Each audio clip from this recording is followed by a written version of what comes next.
Hi viewers, this is Vivi Kulkarni from PM Sri School, JNV Dharashiv. This video is continuation of volume number 8. We completed question number 1 to 7 in the previous video. Now in this video I am going to continue from question number 9 to 13. I hope you all might have seen my previous 8 versions. I am sure that these versions are very helpful for you to face the MCQ type questions in a confident manner. Take up MCQ from the question paper here. This is the last year's question paper, and set number you can see here 30 bar 1. Two dice are rolled together. देखिए ये तीसरी बार आ रहा है, मुझे याद है ये तीसरी बार आ रहा है. Two dice are rolled together. Total probability कितना है? 36. Now the probability of getting the sum of two numbers to be 10. What is the total probability when the two dice are rolled down? 36. तो ये 36 तो मेरा रहेगा ही रहेगा. 36 तो मेरा रहेगा ही रहेगा. साथ में मुझे क्या करना पड़ेगा? सम कितना आना चाहिए बच्चों? 10 आना चाहिए. 10 आने के लिए क्या क्या पॉसिबिलिटी है? लेट अस सी. मोर देन 10 आना चाहिए. मोर देन 10 है, सॉरी, मोर देन 10. बच्चों मोर देन 10 में 11 भी चलेगा और 12 भी चलेगा. तो ये मोर देन 10 में 10 नहीं चलेगा, तो 10 नहीं चलेगा तो 11 और 12 के बारे में क्या क्या हो सकता है? 11 कब आएगा? 5 और फर्स्ट डाई 5 और सेकंड डाई 6 हो. या दूसरा क्या हो सकता है? 6 और 5 हो. और कुछ 12 कब आएगा? 6 और 6. मुझे बताइए कोई और पॉसिबिलिटी है क्या? सारा ये मत लिखना. 5 मार्क के लिए पूछता है तो सब लिखो, मगर अगर आपको केवल 1 मार्क के लिए पूछ रहा है तो जितना पूछा है उतना ही करो. टोटल प्रोबेबिलिटी हमेशा कितना होगा? 36. और 11 और 12 जोड़ने के आने के लिए कितना चांस है? 3 आउट ऑफ 36 टाइम्स. यानी कितना होगा बच्चों? ये 1 आउट ऑफ 12 टाइम्स. तो करेक्ट आंसर इज 1 आउट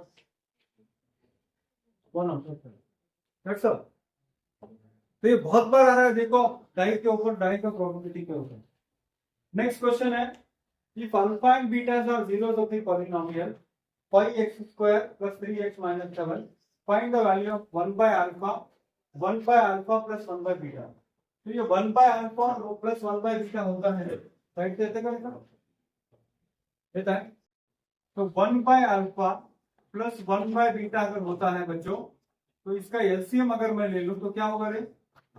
यहाँ पर अल्फा बीटा होगा और यहाँ पर क्या होगा रे बच्चों? Beta plus alpha. सही है ना? Beta plus alpha. और अल्फा प्लस बीटा यानी क्या होगा बच्चों? Minus B by A. और अल्फा बीटा क्या होता है? Minus of coefficient of X by X square और constant term by coefficient of X square. और ए और ए कैंसिल हो गया तो आंसर क्या आना चाहिए बच्चों? माइनस बी बाय सी तुम्हारा आंसर होगा. तुम्हारा आंसर क्या होगा? माइनस बी बाय सी. सब मत लिखो, सब यहाँ पर आपने एलसीएम ले लिया. Alpha plus beta, alpha beta है ना. आप डायरेक्टली क्या कर सकते हो? ए कैंसिल हो जाता है, माइनस बी बाय सी की लिख सकते हो. अगर आपके पास भगवान ने दिमाग दिया है तो आप क्या कर सकते हो? डायरेक्टली ये सारे स्टेप्स जो है वो मन में कर लेने का, ए कैंसिल करने का, माइनस बी बाय सी लिख देने का. और अब देखो माइनस बी यानी कोएफिशिएंट -3 और सी का कोएफिशिएंट कितना है बच्चों? तो ये डायरेक्टली आंसर क्या होगा?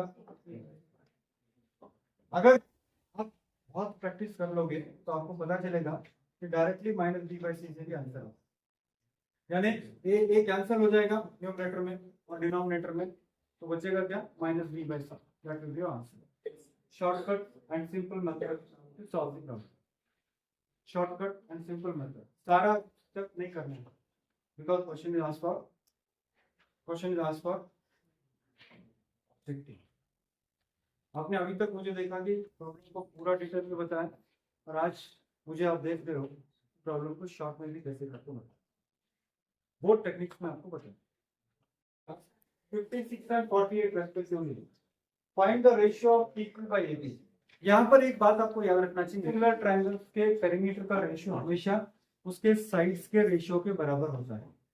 यानी अगर आप कहते हो कि ट्रायंगल एबीसी और ट्रायंगल पीक्यूआर सिमिलर है, अगर आप कहते हो कि ट्रायंगल एबीसी और ट्रायंगल पीक्यूआर सिमिलर है, तो मैं ऐसे बोल सकता हूं कि perimeter of triangle P Q R divided by perimeter of triangle क्या है, triangle A B C will be equal to PQ by AB। What is the perimeter, कितना दिया आपको, PQR का कितना दिया बच्चों, PQR का कितना दिया है 48 दिया है, और PQR का कितना दिया बच्चों आपको, ABC का कितना दिया है 56 is equal to what, PQ upon. तो आप क्या कौन से टेबल में जा सकते हैं, देखो आप थोड़ा, 8 6 का 48 और 8 7 का कितना होता है बच्चों 56। तो व्हाट इज द आंसर, 6:7। 6:7। अब यहाँ पर देखिए उन्होंने कंफ्यूजन कैसे आपको क्रिएट करने की कोशिश की है, क्या कंफ्यूजन क्रिएट किया बता सकते हैं आप उसको मुझे, क्या कंफ्यूजन क्रिएट किया उन्होंने, हाँ यस, थोड़ा ध्यान से इसको पढ़ना पड़ेगा क्वेश्चन को बच्चों। पहले ट्रायंगल का नाम कौन सा दिया आपको, और फिर कौन सा दिया PQ, और आंसर में क्या पूछा आपको, पहले PQ पूछा फिर क्या पूछा, तो यहाँ पर गड़बड़ नहीं करना। PQ का साइड, अगर ट्रायंगल आप PQ साइड ले रहे हो तो PQR ऊपर होना चाहिए, और ABC ले रहे हो तो ABC का साइड यहाँ पर होना चाहिए। That is the only precaution that you have to take, right, am I clear? अब नेक्स्ट क्वेश्चन जो आपको दिया है, AB and CD are two parts of a circle intersecting at P. Choose the correct sentence from the following. ये देखिए दो parts है, कौन से दो पार्ट्स हैं बच्चों, यहाँ पर कौन से दो पार्ट्स हैं, AB और दूसरा कौन सा कॉर्ड है, AB और दूसरा कौन सा कॉर्ड है CD। तो आपको कौन सा दो ट्रायंगल सिमिलर रहते हैं वो बता रहे हैं। यहाँ इसको आप कैसे कर सकते हो, देखिए यहाँ again we have gone back to 9th standard theorem. 9th standard का थ्योरम है कि आर्क द्वारा सर्कमफ्रेंस पे जो एंगल बनाता है वो इक्वल क्या होता है, angles in same segments are equal. तो angles in same segments are equal है बच्चों, तो मैं ऐसे बोल सकता हूं कि ये वाला एंगल A, ये वाला एंगल A और ये वाला एंगल कौन सा है, ये C। कौन से दो ट्रायंगल के बारे में बात की उन्होंने, ADP, ओके, ADP एंगल, और दूसरा कौन से बात कर रहा है वो CBA एंगल की बात कर रहा है, और दूसरा कौन सा एंगल की बात कर रहा है वो ADP, और कौन सा बोल रहा है DPC। ओके देखिए आप ADP इस ट्रायंगल के अंदर, ADP ट्रायंगल के अंदर ये वाला एंगल, और कौन सा वो BDP ट्रायंगल के अंदर ये वाला एंगल, दोनों इक्वल है। बाद में कोई एंगल इक्वल दिख रहा है आपको बच्चों, बाद में कोई एंगल आपको इक्वल दिख रहा है, हाँ वर्टिकली अपोजिट एंगल अगर आप लोगे तो ये वाला वर्टिकली अपोजिट एंगल आपको दिख रहा होगा शायद, ये करता हूं कलर चेंज करता हूं, ब्लू कलर आने के देखिए थोड़ा हमारे रिकॉर्डिंग में, ये वाला एंगल और ये वाला एंगल क्या होगा, इक्वल होगा, राइट।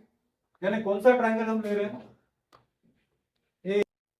आप देखो इसको फिर से एक बार लिखेंगे हम, A corresponds to A corresponds to C, फिर P corresponds to P। तो इसके अंदर तीसरा एंगल कौन सा बचा, D। इसके अंदर तीसरा एंगल कौन सा बचा, तो ये दोनों सिमिलर होंगे। तो आप देखो कोई ट्रायंगल जो इसको कनेक्ट कर रहा है, ADP और DPC कनेक्ट कर रहा है क्या, बिकॉज नहीं हो रहा है, अच्छा ये हो रहा है, A corresponds to C, B corresponds to B और P corresponds to, यानी कौन सा सही आंसर है, ये वाला सही answer. Okay you understand what I am saying, या वर्टिकली अपोजिट एंगल्स इक्वल नहीं है। तो और पॉसिबिलिटी है, एनी अदर पॉसिबिलिटी नहीं, यहाँ पर क्या करस्पॉन्डिंग किससे लेना चाहिए, जब आपको समझ में नहीं आ रहा है तो क्या करो, जो है वो लिख के रख लो और बाद में इसके साथ इसको कंपेयर करके आंसर, और करस्पॉन्डिंग एंगल सही लेना चाहिए, बिकॉज करस्पॉन्डिंग जब हम कहते हैं तो प्रोपोर्शनल साइड के सामने वाले एंगल हमेशा इक्वल होते हैं। ओके, क्वेश्चन 9th स्टैंडर्ड और 10th स्टैंडर्ड का दोनों का क्या किया उन्होंने, संगम यहाँ पर किया। Okay, the next question is if the value of each observation in the data is increased by 2, the median of the new data, what will happen to that? Let me take one simple example and try to explain you that. Suppose if I take three numbers 5, 6, 7, what will be the median of that 5, 6, 7? अगर मैंने ले लिया तो middle most value कौन सी है? Middle most value कितनी है? 6 है। अगर मैंने हर एक को 2 से बढ़ा दिया तो 5 और 2 कितना होगा? 6 और 2 कितना होगा? 8, और 7 और 2 कितना होगा? अब इसका मीडियन निकालो आप, इसका मीडियन निकालो कितना होगा? What is the median of that? Middle most value कौन सा होता है रे? 8 है। यानी ओरिजिनली कितना था मीडियन हमारा, और अब मीडियन कितना हो गया? 8 हो गया। यानी कितना बड़ा मीडियन? सो अगर किसी भी डाटा का मीडियन अगर यम है और अगर 2 से आप बढ़ाओगे तो median will be equal to M plus 2। So my answer is what? Increases by 2। Median will increase by 2। It will not increase by 2 folds. 2 M नहीं होगा, 2 M plus 2, that means increases by. इसको एक glass निकालोगे, I just going to stop it. तो a box contains numbers 6 to 51. A card is drawn at random from the box. The probability that drawn card, which is a perfect square, बच्चों 6 to 55 यानी total cards कितने हुए? I want to ask you that question. अगर 6 से लेके 55 card है तो total cards कितने हो गए? देखिए 55 माइनस 6 कितना होता है? 55 माइनस 6 कितना होता है? मगर हम 6 को निकाल नहीं रहे हैं, 6 भी तो प्लस हो रहा है उसके अंदर, यानी टोटल कार्ड्स कितने हो गए? 50 कार्ड्स हो गए। You agree with me children? 10 में से 9 बच्चे 49 लेते हैं, 10 में से 9 बच्चे 49 लेते हैं। देखिए 55 में से अगर 6 आप घटा रहे हो तो 6 भी तो है उसके अंदर, 6 को निकाल के देखा नहीं आपने? तो 49 कार्ड प्लस ये 6 वाला कार्ड बोले तो कितना होगा? 50। तुमको क्या चाहिए? परफेक्ट स्क्वायर चाहिए। तो परफेक्ट स्क्वायर नंबर 6 के बाद कौन सा है परफेक्ट स्क्वायर नंबर? 9 है। उसके बाद 14 है। तो कितने परफेक्ट स्क्वायर नंबर है? कितने परफेक्ट स्क्वायर नंबर है? 5 आउट ऑफ 50, यानी कितना होगा? 1 आउट ऑफ। यहाँ पर A word of caution to you all, यहाँ पर सावधानी कौन सी बरतनी चाहिए? जब आप 55 में से 6 को माइनस करते हो तो 49 मत लो, क्योंकि ये 49 प्लस 6 वाला कार्ड आप निकाल के फेंक नहीं सकते। It is also part. तो कितने हो गए टोटल कार्ड्स? 50। और परफेक्ट नंबर्स कितने हैं? 5। तो 5 आउट ऑफ 50 कितना होगा बच्चों? 1 out of 10। Clear? Okay fine. ये बात